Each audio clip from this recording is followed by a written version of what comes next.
Depressive pen, surgery के बाद जो एक पेन रहता है, दर्द सर बन जाता है, उस दर्द में फिजियोथेरेपी क्या रोल अदा करती है? बात ये है कि आपकी ये बहुत इम्पोर्टेंट पॉइंट है जो कि बहुत से पेशेंट्स इससे सफ़र भी करते हैं।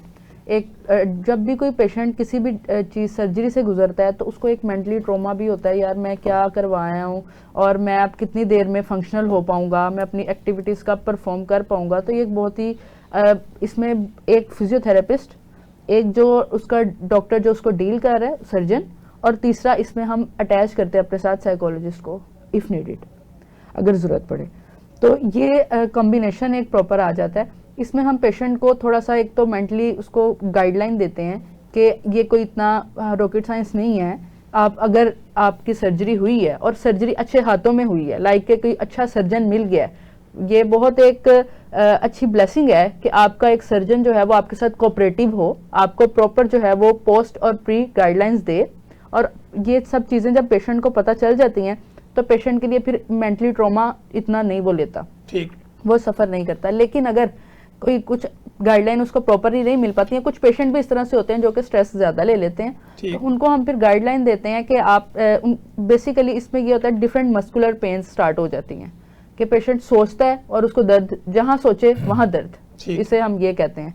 तो इसमें यही है कि हम उसको स्ट्रेचिंग स्ट्रेंथनिंग एक्सरसाइजेस करवाते हैं। दूसरा इसमें सबसे जो मेजर रोल है कि उसकी हम काउंसलिंग करते हैं, उसको मेंटली रिलैक्स करते हैं, उसकी काउंसलिंग करते हैं कि ये चीज़ आपने इस तरह नहीं, इसका इस तरह डील करना है। और ये आपके उसको हम प्रॉपर एक गाइडलाइन, एक चार्ट देते हैं कि अगर आपको ये इशू हुआ है, इसको स्टार्ट से लेके एंड तक आपका क्या प्रोसीजर है और हम आपके साथ क्या क्या करेंगे और आपको किस तरह से ठीक करेंगे। यानी कि हम उसे स्टार्ट से एंड तक एक्सरसाइजेस पे लेकर चलते हैं। और ये जनरल एक्सरसाइज होती हैं, कोई इतनी वो नहीं है, क्योंकि पेशेंट को मेंटल स्ट्रेस है, मेंटल स्ट्रेस उसका रिकवर होगा तो ऑब्वियसली वो पेन भी उसकी साथ साथ रिकवर हो जाएंगी। ठीक हो सर, जब हम आपकी तरफ आते हैं तो मल्टीपल सवाल जो है ना वो मेरे माइंड में चल रहे होते हैं। सी सेक्शन की कॉम्प्लिकेशंस क्या हो सकती हैं? सी सेक्शन जो है वो भी वन ऑफ द इम्पोर्टेंट और वेरी कॉमन सर्जरीज है, और साथ उसमें चूँकि खातून इन्वॉल्व होती हैं कि उनका होना है, साथ में एक नई ज़िंदगी ने आना है, बच्चा या बच्ची इस दुनिया में आएगी, फैमिली पूरी कंसर्न होती है। तो कॉम्प्लिकेशंस तो जनरली उसमें वही होती हैं जिनमें से जनरली अभी हमने जिक्र किया है सर। लेकिन जैसे मैं बाकी पेशेंट्स को कहता हूँ, सी सेक्शन वाली पेशेंट्स को भी ख़ास तौर पे मेंटली अपने आप को बड़ा स्ट्रॉन्ग करना चाहिए, अल्लाह के ऊपर भरोसा करते हुए, अल्लाह के ऊपर एतमाद करते हुए अपने आप को स्ट्रॉन्ग करना चाहिए और कुछ ना कुछ अल्लाह का जिक्र करते रहना चाहिए और इस एतमाद के साथ थिएटर में जाना चाहिए कि इंशाल्लाह सारा कुछ ठीक हो जाएगा। क्योंकि मेरा ये तजर्बा रहा है कि जब मरीज़ इस यानी माइंड सेट के साथ जाता है ना ऑपरेशन थिएटर में कि जी मैंने ठीक होकर निकलना है, तो वाज़े फ़र्क पड़ता है उसके आउटकम में। ये एक अजीब यानी आपके माइंड को जो आप सिग्नल देंगे वो वैसा ही परफॉर्म करे। तो उसमें बहुत सारे पेशेंट्स हमने देखे हैं कि वो बेचारे शायद बहुत परेशान हो जाते हैं, उसको ज़्यादा दिल पे ले आते हैं, कुछ शायद फैमिली भी साथ इस तरह से मिलजुल के, उसमें उनके कॉम्प्लिकेशंस होने का चांस बढ़ जाता है। ये एक अजीब मैकेनिज्म है। सो उन खवातीन को भी ये चाहिए कि पॉजिटिव अपने आप को रखें, पॉजिटिव सोचें। ऑफ कोर्स ये नहीं, ये मेरा ये नहीं मतलब कहने का कि वो ऑपरेशन नहीं है, ऑपरेशन तो है और वो ऐसा ऑपरेशन है कि अब होना ही है।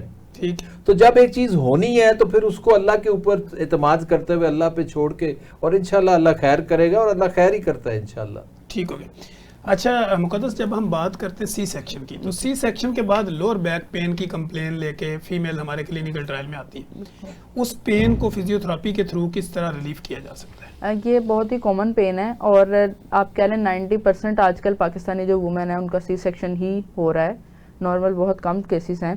तो ये पेन एक कॉमन पेन है और ये पेन तब होती है कि जब आप, बिकॉज एक बेबी को भी कैरी करना होता है एक फीमेल ने आफ्टर डिलीवरी या आफ्टर सर्जरी, तो उसकी वो सारा और स्ट्रेस भी उसको होता है। उसके बाद ये जो हम नीडल इंसर्ट होती है ये जाके वर्टिब्रल कॉलम में, ये एक बहुत ही यानी कि बहुत मुश्किल चीज़ है और कॉम्प्लिकेशन है एक किस्म की। इसमें हम ये करते हैं उसको heat therapy first of all start करते हैं उसकी।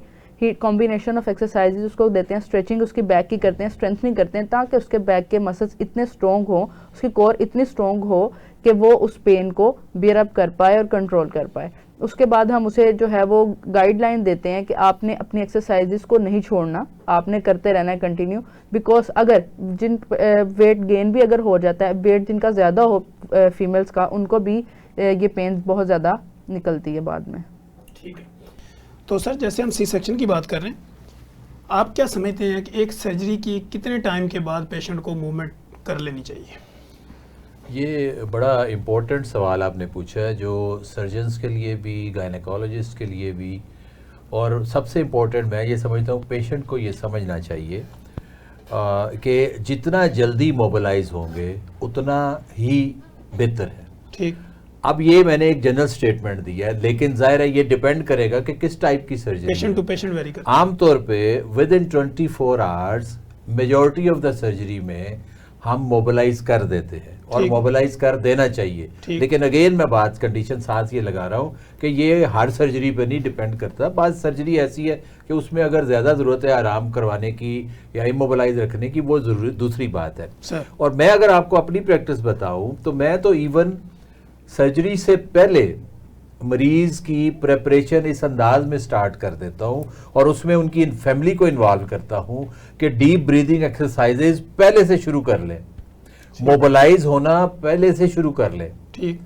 यानी ये वो चीजें हैं जो उनको पहले से आदत पड़ जाए, ताकि ऑपरेशन के फौरन से मुराद है जैसे ही एनेस्थीसिया खत्म हो। बाद सर्जरीज में तो हम उसी वक्त स्टार्ट करवा देते हैं, एनेस्थीसिया का असर 4-6 घंटे बाद में रहता है और उसके बाद आहिस्ता आहिस्ता उनको मोबिलाइज कर देते हैं मोस्ट ऑफ द केसेस में, क्योंकि जितनी जल्दी मोबिलाइज करेंगे बेशुमार कॉम्प्लिकेशन से बचने का ये एक बहुत अच्छा तरीका साबित हुआ है। ठीक है। और इसके अंदर रिकवरी भी स्पीड अप हो जाती है। ठीक है। मरीज का मोरल अप होता है। ठीक है। मरीज को जितनी देर आप बेड के ऊपर लिटा के रखेंगे उसके अंदर ये फीलिंग ज्यादा आती जाएगी कि मैं बीमार हूं।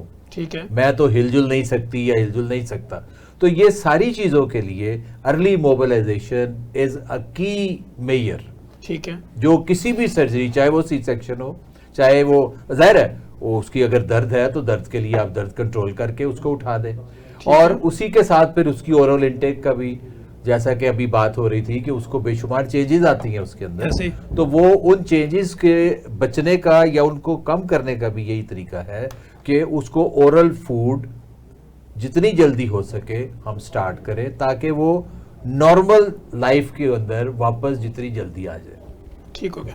अच्छा डॉक्टर मुकद्दस, अगर हम ये जानना चाहें कि कुछ लोग ये कंप्लेन करते हैं मेरी गर्दन के पट्टे खिंच जाते हैं लेट के, तो लेटने के लिए बीइंग अ कंसल्टेंट फिजियोथेरेपिस्ट आप क्या समझती हैं कि पिल्लू का साइज क्या होना चाहिए, तकिया किस तरह का होना चाहिए? बिल्कुल, ये जो है पेशेंट की कंडीशन, अगर तो वो कंप्लेन उसकी में भी स्पाइन की कोई इंजरी की वजह से पेन हो उसको, या में भी उसके नेक स्टिफ, मसल स्टिफ हो उस वजह से पेन हो, तो सबसे पहले हमें ये चीज़ देखनी चाहिए कि उसके मसल स्टिफनेस आ रही है या फिर उसको कोई सर्वाइकल एरिया में इशू आ रहा है। तो बेसिकली इसके लिए स्पेशली डिज़ाइंड है पिलू, ऑलरेडी डिफरेंट ये कंपनीज ने डिज़ाइन किए हुए हैं पिलू के। एक मेमोरी पिलू है इसी तरह से जो कि स्पाइन की या कंडीशन को या स्पाइन की आप कह लें कि जो कर्व है उसको देखते हुए बनाए गए हैं। पेशेंट को वो रिकमेंड हम फिर करते हैं जो कि इन इश्यूज के साथ आते हैं कि आप कोशिश है घर वाले पिलू यूज़ करने, क्योंकि वो ना हमें पता होता है क्या वेट है उसका, देखे नहीं होते। तो जो पिलो जो है वो डिज़ाइन प्रॉपरली इसलिए किए गए हैं, और ये डॉक्टर्स को दिखाकर, लाइक के हमारे साथ भी कुछ कंपनीज अटैच हैं, तो वो पिलोज डिज़ाइन ही स्पेशली इसलिए किए गए हैं कि वो पेशेंट को प्रॉपर कंफर्ट दें और उसको उस पेन से जो है वो डिस्कम्फर्ट ना करें, उसकी स्लीप डिस्टर्ब ना करें। यहाँ पे एक सवाल लोगों के जहन में ये आएगा, वो कहेंगे कि आज से 20, 25, 30 साल पहले देखें तो हर तरह के पिलो वही यूज़ होते थे, जब से फिजियोथेरेपी की फील्ड आई है दर्दें भी ज्यादा शुरू हो गई। अब बेसिकली एक तो बहुत बड़ा रोल है इसमें ये कि डाइट का, कि अगर पुराने वक्तों में हम चले जाएं तो अब कुछ भी वैसा नहीं रहा। ठीक है। फिजिकल एक्टिविटी भी वैसी नहीं है। पहले लोग खेतों में काम करते थे, अब लोग वो भी नहीं करते। तो अब जो है हम बैठ के यहाँ पे काम कर रहे हैं, पहले लोग बैठ के काम करने को तौहीन समझते थे। तो ये सारी चीजें मैटर करती हैं। अगर हम ये उठ के कह देते हैं कि पहले ये चीज नहीं थी अब है, तो पहले बहुत सी चीजें ऐसी थी जो अब नहीं है। ठीक है। तो ये सारी चीजें देखकर फिर हम इसमें लेकर चलते हैं। बाकी अभी जो है वो करंट जो हम सिचुएशन को देखें उसमें हम इस तरह की कंडीशन में लाए कर रहे हैं कि हमें फिजिकल एक्टिविटी और अपनी, अगर हम चाह रहे हैं कि हम फिजियोथेरेपिस्ट के पास या हम किसी भी डॉक्टर के पास कम से कम विजिट करें, तो हमें उसके लिए फिजिकल एक्टिविटी अपनी इंप्रूव करनी चाहिए, अपनी डाइट को बेहतर करना चाहिए, जो चीज़ें हमारी अभी तक बिल्कुल ही खतरे में हैं।